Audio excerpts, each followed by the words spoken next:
El lacre de un deseo prohibido. Me llamaron bastarda, mucho antes de que yo pudiera siquiera pronunciar mi propio nombre. Les juro que esa palabrita se me grabó en la piel, casi como lacre hirviendo sobre un decreto que nadie quiere leer.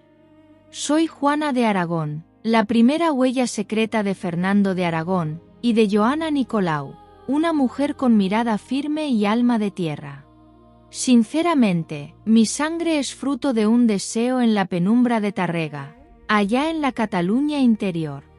Entre unas sábanas que olían a secreto, y a ese terror absoluto de ser juzgados por los hombres. Imagínense la escena. Corría el año 1469, y mi padre apenas tenía 17 años.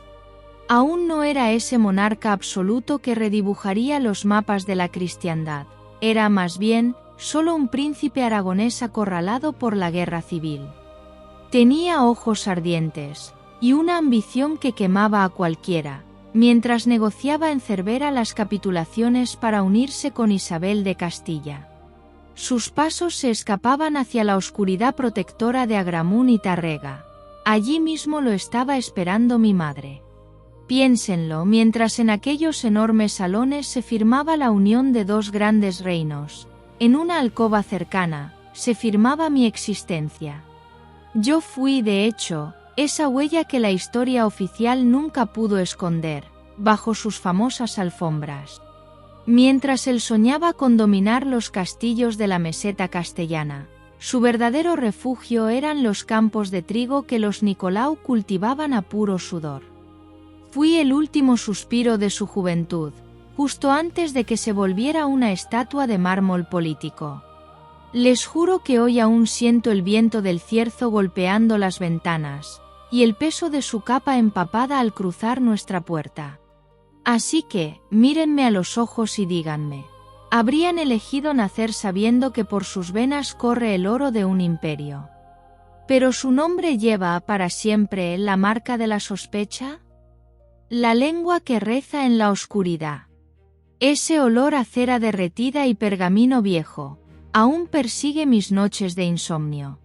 Mientras mi padre firmaba decretos que cambiaban el destino del mundo, yo crecía oculta en los márgenes. Era un pecado necesario, metido en el rincón más oscuro del palacio. Mi madre recibió honores discretos y rentas silenciosas, el pago justo por su lealtad y su mudez. Yo recibí educación académica y vestidos de terciopelo pesados, pero jamás el derecho a la luz pública, que emanaba del trono real. Les juro que sentía el frío de esa distancia institucional. Veía el perfil de mi padre acuñado en las monedas. Escuchaba siempre el eco de sus victorias militares en Granada, pero cuando él venía a verme, era de noche. Lo hacía con una mezcla asfixiante de cariño animal y una tremenda culpa política, en su mirada cansada. Ahí aprendí a rezar en catalán en la intimidad de mi cuarto, pero a callar en castellano por los pasillos cortesanos. Imagínense, era extranjera en mi propia sangre, demasiado catalana para Castilla, demasiado bastarda para la corona. Pero era suficientemente Aragón, como para no rendirme ante el desprecio de los nobles. Y mientras perfeccionaba este arte de hacerme invisible, Isabel la Católica gobernaba con mano de hierro. ¿Ustedes creen que sabía de mí? Sinceramente siento que las reinas de su estirpe lo sabían todo antes de que pasara. Pero elegía el silencio como arma. No me odiaba. Simplemente me ignoraba con esa precisión quirúrgica, del cirujano que estirpa un error. Para ella, yo no era una niña, era un fallo de cálculo que el tiempo y un matrimonio lograrían corregir. Díganme, ¿habrían aceptado ustedes todo ese desprecio silencioso por el bien del reino? El destino ya tensaba mi hilo. Un hombre poderoso aceptaba desposar a la hija del rey. Aquel enlace no sería una alianza de amor, sería mi entrada definitiva a un laberinto. El velo de la duquesa. Imagínense Toledo, pleno centro de la meseta castellana. Mayo de 1502. Aquel aire olía a puro azahar, a hierro forjado y, créanme, a una ambición que podía masticarse. Crucé aquellos salones de piedra como esposa de Bernardino Fernández de Velasco, el condestable de Castilla, un tipo de honor implacable, con manos acostumbradas a la empuñadura de su espada. Para serles sincera, no hubo amores románticos entre nosotros, fue pura estrategia. Mi padre necesitaba amarrar a esa nobleza castellana, y yo fui la pieza del sacrificio. Sangre real para el condestable, pero sin esos derechos legítimos que amenazaran la sucesión. Todavía siento el frío de las joyas apretándome la garganta. Siento el peso horrible de esas miradas que escrutaban, buscando la mancha de mi origen. Así, la niña de las llanuras catalanas se convirtió en duquesa de Frías. Ahora vivo en palacios inmensos, donde antes mi nombre era solo un rumor escupido por rincones oscuros. El cordón de piedra de mi residencia burgalesa parecía un lazo, que muy pronto nos uniría en la tragedia. Uniría a mi media hermana Juana la heredera, al ambicioso Felipe el Hermoso y a mí. Yo no era dueña de aquel palacio, yo era esa sombra vigilante. Observaba cómo toda la cordura de nuestra estirpe empezaba a agrietarse bajo el peso de la corona. Y entonces llegó ella. Mi hermana Juana regresó desde Flandes, oliendo a salitre de mar. Y a una tragedia inminente, que podía leerse clara en sus ojos febriles. La verdad, ella poseía una corona que yo jamás ambicioné, mientras que yo poseía la estabilidad mental, que ella estaba a punto de entregar por un hombre, que nunca mereció su sacrificio. La vi consumirse por unos celos que sabían a pura hiel. La abracé durante sus madrugadas de llanto desconsolado, mientras los cortesanos afilaban sus lenguas. Yo, hija de la ausencia, entendía su soledad mejor que nadie, pero jamás imaginé que aquella casa ocultaba algo tan oscuro. El silencio de la Casa del Cordón. Castilla ardía por las tensiones dinásticas, y el aire en mi palacio de Burgos pesaba como el plomo, cargado de conspiraciones que nadie se atrevía a pronunciar. Mi padre estaba lejos, allá en Aragón, pero les juro que su voluntad era una ley invisible, que se respiraba en cada rincón de esta casa. Felipe el Hermoso amenazaba con destruir el legado de mi padre, y su ambición era una llama que devoraba todo lo construido por los reyes católicos.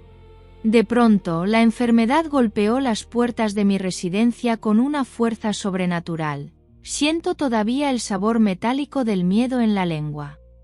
Felipe cayó postrado en septiembre de 1506, y aunque la versión oficial hablaría de un vaso de agua fría, el aire mismo conspiraba contra el extranjero. Mi padre no envió ninguna orden escrita, pero el poder tiene deseos que no necesitan tinta ni papel para cumplirse. Yo estaba ahí, en el lugar exacto donde la historia decide su rumbo sin dejar huellas. Felipe agonizaba en mis aposentos, rodeado de sospechas que los siglos no limpiarán. Yo guardé un silencio sepulcral, y observé cómo el aislamiento devolvía, suspiro a suspiro, el control a la mano de mi propia sangre. En ese instante dejé de ser la hija de Joana Nicolau, para ser la verdadera hija de Fernando de Aragón. Fui la frialdad hecha carne ante la necesidad de Estado. Mi inacción fue el nudo que asfixió el destino de Felipe. Él murió bajo mi techo, y su cadáver fue la llave que devolvió el trono a mi padre. Mi hermana Juana se hundió para siempre en la viudedad, y yo cargo con el peso de ser, por toda la eternidad, el testigo mudo de aquel final. El perdón tallado en piedra. La verdad es que los años que vinieron después de esa muerte en Burgos, me sabían a ceniza fría y a incienso, de una capilla expiatoria. En 1509 di a luz a mi pequeña, Juliana Ángela de Aragón Velasco, y no se imaginan lo que sentí al tenerla en mis brazos. Verla crecer rodeada de privilegios que yo nunca tuve. Trataba de ser su refugio inexpugnable, tal cual mi madre lo fue para mí, allá en Cataluña.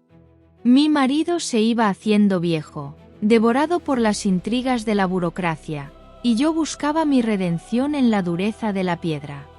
Impulsamos la construcción del convento de la Concepción en Medina de Pomar, bien oculto entre las montañas del norte burgalés. Sentía que necesitaba que Dios perdonara allá en el cielo todo lo que la política nos obligó a callar aquí en la tierra. Si de verdad quieren saber cuánto me pesó el alma, solo tienen que mirar los relieves de la capilla. Les juro que cada ángel tallado ahí lleva grabado un perdón, que nunca me atreví a pedir.